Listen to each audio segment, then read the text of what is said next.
Hello হালকা করে। তো আজকে আমি কাজে যাচ্ছি, রবিবার।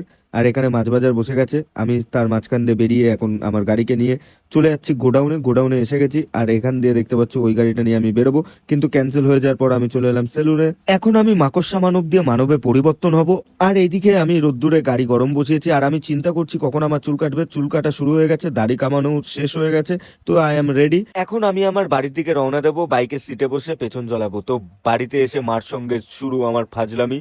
তো এরকম করতে হয়, কারণ মা তো মাই। এখন আমি ভয়ঙ্কর রূপ ধারণ করেছি, তো দেখতে পাচ্ছ নিজের ফটো দেখে নিজেই পুরো চমকে গেছি। তোমাদের কি অবস্থা হবে জানি না। ফাইনালি আমি রেডি হয়ে স্নান করে যাব এবার খেতে, কারণ খিদে জোর পেয়েছে গাইজ।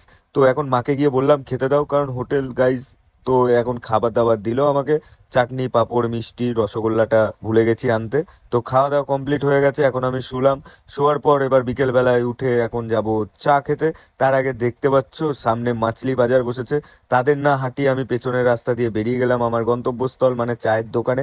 তো চায়ের দোকানে যেতে যেতে আমার বাইকটার উপর দেখে আমার তো মায়ায় পুরো বুকটা ফেটেই যাচ্ছে গাইস। কি করব, কবে যে ঠিক করব ওকে। তো চায়ের দোকানে এসে হালকা করে চা নিয়ে ভারী করে পুরো চুমুক দিয়ে, এত সুন্দর ওয়েদারের মধ্যে মানে ধারণার বাইরে এত সুন্দর ফিল। এবার আমি বেরোবো, হালকা করে গাড়ি স্টার্ট দিয়ে চলে এলাম মাঠে দাবা খেলা দেখতে। আর পুরো ফাঁকা মাঠের মাঝখানে আমাদের একটা রুম আছে, সেখানে আমরা দাবা খেলি। সন্ধ্যেবেলায় এসে দেখি মা দই ফুচকা বানিয়েছে। আই এম তো অবাক। এখন গপ গপ করে খাই, সারাদিনের রুটিন এটাই ছিল। দেখা হচ্ছে পরের অধ্যায়ে, টাটা।